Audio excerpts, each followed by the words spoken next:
গ্রীষ্ম বর্ষা বিনীতি ভরসা। হ্যাঁ, বিনীত শপিং সিটি। নমস্কার, আপনারা দেখছেন হুগলি আপডেট। আপনাদের সঙ্গে আমি উষা। আসছি খবরে। রাজারহাট সুপারি বাগান এলাকা বিস্ফোরণে কেঁপে উঠল, এলাকায় আতঙ্ক। বিস্ফোরণে কেঁপে উঠল রাজারহাটের সুপারি বাগান। বিস্ফোরণের জখম একজন, আটক করা হয় একজনকে। বিস্ফোরণের কাণ্ডে বাড়ির মালিক জুলফিকারকে আটক করে। দক্ষিণ নারায়ণপুরের সুপারি বাগানে ভাড়া বাড়িতে বিস্ফোরণ। ওই বাড়িতে ভাড়া থাকতেন মোহাম্মদ সামিন নামে এক ব্যক্তি। মোহাম্মদ সামিন স্থানীয় দুই নাবালককে হাতে একটি ব্যাগ পাঠিয়েছিল। মোহাম্মদ সামিন বলেছিল দুই নাবালককে ব্যাগটি ঘরে রেখে আসতে। পরে সেই ব্যাগ থেকে ভয়ঙ্কর বিস্ফোরণে কাঁপল সুপারি বাগান। বিস্ফোরণের ফলে জখম এক ব্যক্তি। কামারহাটির বাসিন্দা আছে, তো 2-3 দিন আগে এসেছিল এখানে। তারপরে দরজাটা লক অ্যান্ড কি ছিল পুরো ঘরটা, তো একটা বোম ব্লাস্ট হয়েছে, যে কিছুটা হালকা একটু ইম্প্যাক্ট হয়েছে, যেহেতু বন্ধ ছিল ইম্প্যাক্ট হয়েছে। তো এটাই ঘটনা আছে। আমরা রাজারহাট থেকে কৌশিক ঘোষের রিপোর্ট, হুগলি আপডেট।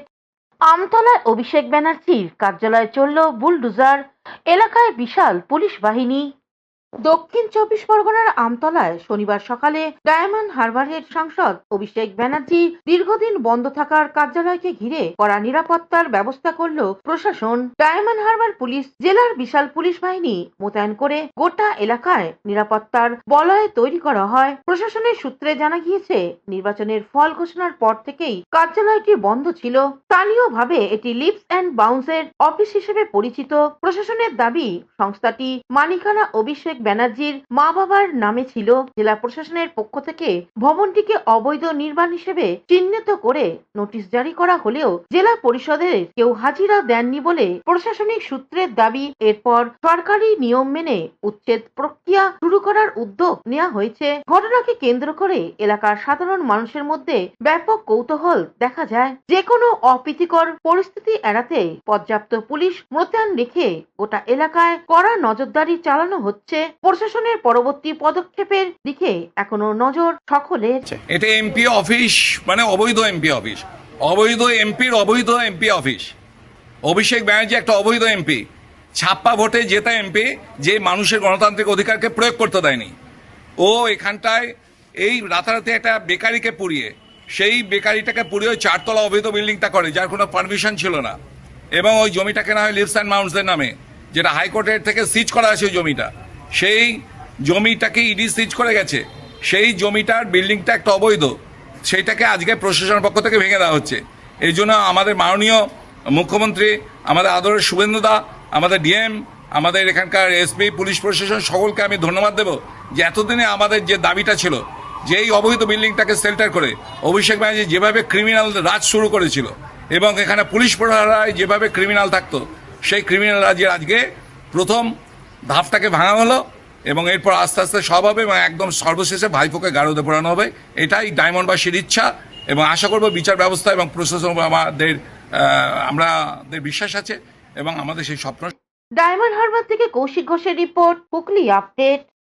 নিউ টাউনে ইস্টার্ন হাই আবাসনে ফ্ল্যাট জবরদখলে করে রাখার জন্য এক বিজেপি নেতাকে আটক করল পুলিশ। চলল ডিম থেরাপি।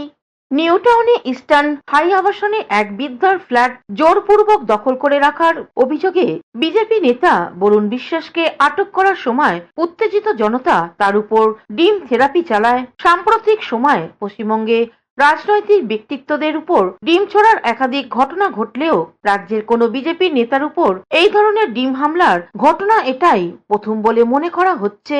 নিউ টাউনে ওই বিলাসবহুল আবাসনে অনিতা বন্দ্যোপাধ্যায় নামে এক বৃদ্ধার ফ্ল্যাট 2018 সাল থেকে ভাড়া নিয়েছিলেন বরুণ বিশ্বাস। চুক্তির মেয়াদ শেষ হয়ে যাওয়ার পরও তিনি ফ্ল্যাট ছাড়ছিলেন না।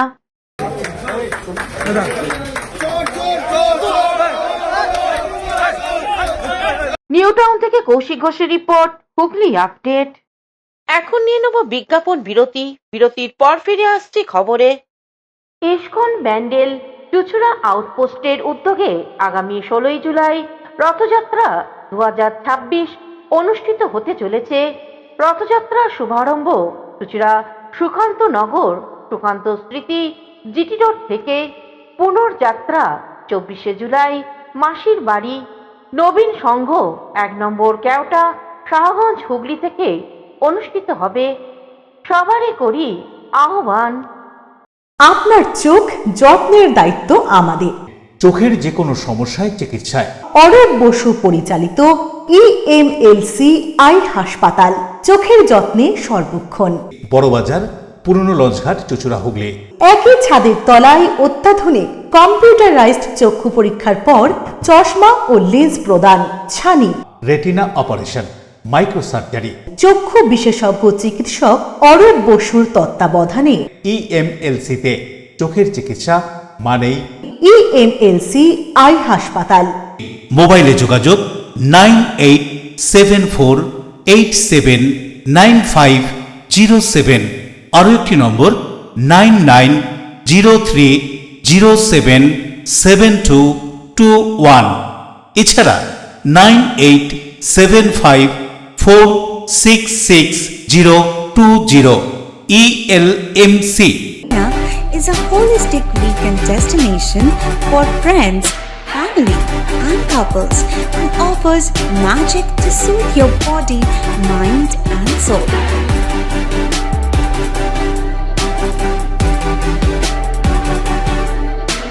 Aqua Marina, your customized magician.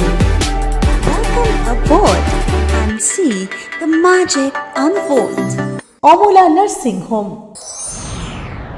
Enjoy a weekend at Vedam, the paradise of peace. A home away from home.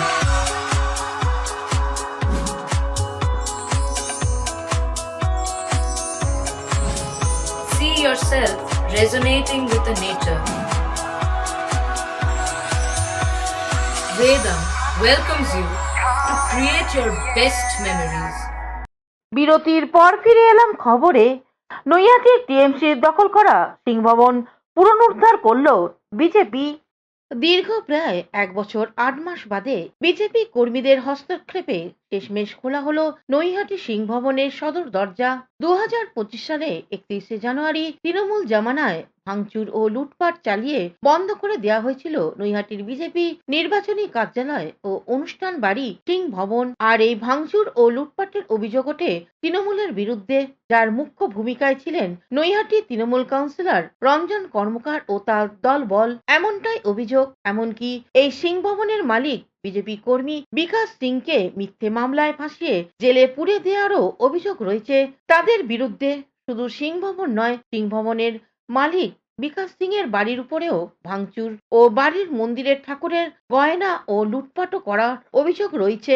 আর সরকারের পালাবদলের পর অন্যান্য তৃণমূল নেতৃত্বদের মতো গা ঢাকা দিয়েছে অভিযুক্ত রঞ্জন কর্মকার। আর এই সিংভবনের ভাঙচুরের ক্ষয়ক্ষতির পরিমাণ কয়েক লক্ষ টাকা।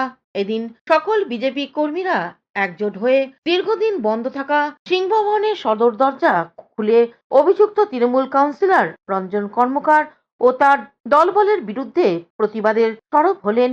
বললো কি হয়ে যায় না, বুক করতে চলে গেছে। ঠিক আছে, তারা কাছে আমি বাড়ি যাচ্ছি, একটু মায়ের শরীর খারাপ, বিপিএমতে। তো তালা বন্ধ করে বলছিলাম, দেখি এতক্ষণ ফোন আসলো, দেখি সব গাড়ি ঢুকছে এরা, তালা মারছি, আমি পালিয়ে গেছি। এতক্ষণে ঢুকে ঢুকে সব ভাঙচুর করেছে। কখন সেটা সময়? সন্ধ্যাবেলা এটা ছিল অন্য ছিল অনেক ছিল না, অনেক ছিল। সন্ধ্যেবেলায় সেই দিনে এসেছিলাম, মনে মাথা দাঁড়ালাম, দাঁড়িয়ে চা খাচ্ছি, হঠাৎ দেখলাম রনো তৃণমূলের কাউন্সিলর 7 নম্বর ওয়ার্ডে। আর হচ্ছে আপনার ছিল গুড্ডু বলে একজন তৃণমূলের পছন্দ খেলাতো, যুবমোহ চালাতো, গুড্ডু ছিল।